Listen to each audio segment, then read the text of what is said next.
ऑटोला धक्का लागण्याचं निमित्त ठरलं आणि अकोला शहर पेटून उठलं।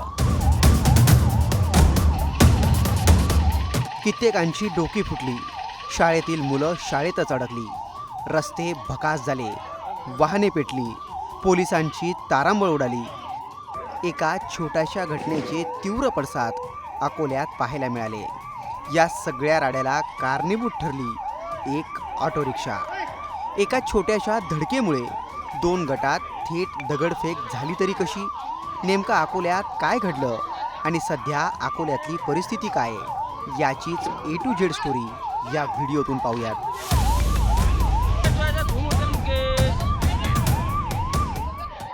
ही दृश्य अकोल्यातील हरिहर पेठेतली आहेत। रस्त्यावर अक्षरशः दगड आणि विटांचा पडलेला खच, रस्त्याच्या मधोमध रिक्षाची केलेली होळी, पोलिसांच्या सायरनचा आवाज आणि सुमसान झालेला हा रस्ता। अगदी काही तासांपूर्वीच या ठिकाणी काय घडलं असेल याची तुम्ही कल्पना करू शकतात।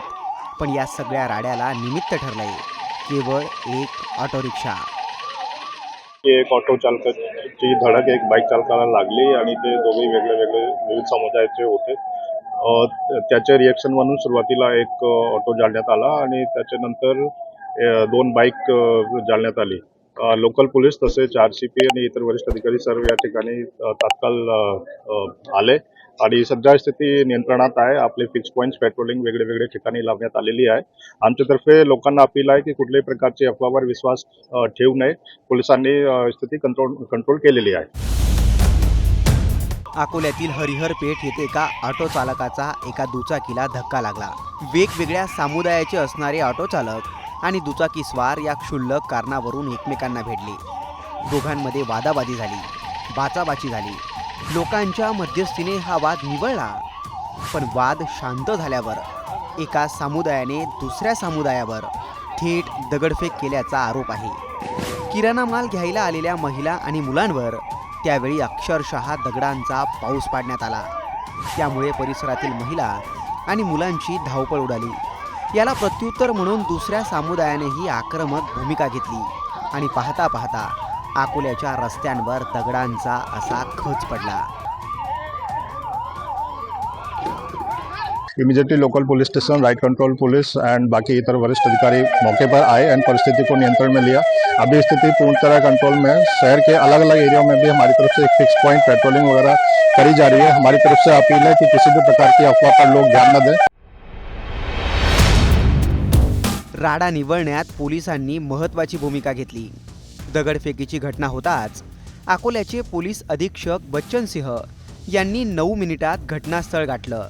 दोन्ही गटांना पांगवण्यासाठी पोलिसांनी तत्काळ पावलं टाकलीत। अकोल्यातील हरिहर पेठ, चांदखा प्लॉट, हमजा प्लॉट, शिवसेना वसाहत, भाडपुरा चौकात पोलीस पथके रवाना झाली आणि त्यांनी तात्काळ परिस्थिती नियंत्रणात आणली। दगडफेकीत मध्यस्थी करायला आलेले भाजपचे माजी नगरसेवक अमोल गोगे जखमी झाल्याचं सांगण्यात येत आहे। अकोल्यात सध्या परिस्थिती नियंत्रणात आहे। कोणत्याही अफवांवर विश्वास ठेवू नका असं पोलिसांकडून आवाहनही केलं जात आहे। दगडफेक करणाऱ्या आणि जाणीवपूर्वक कायदा सुव्यवस्था बिघडवणाऱ्या समाजकंटकांचा पोलीस शोध घेत आहेत। पण या निमित्ताने समाजात धार्मिक कट्टरतावाद किती पसरलाय, लोकांचा संताप कोणत्या थराला गेलाय याची पुन्हा एकदा प्रचिती आली आहे। या दगडफेकीवरून वैयक्तिक भांडणाला धार्मिक रंग देऊन कायदा सुव्यवस्था बिघडवण्याचा कुणी कट रचला होता का, असाही प्रश्न आता विचारला जातोय। पोलीस त्याची सखोल चौकशी करतीलच। तुर्तास याबाबत तुम्हाला काय वाटतं? कमेंट करून नक्की कळवा।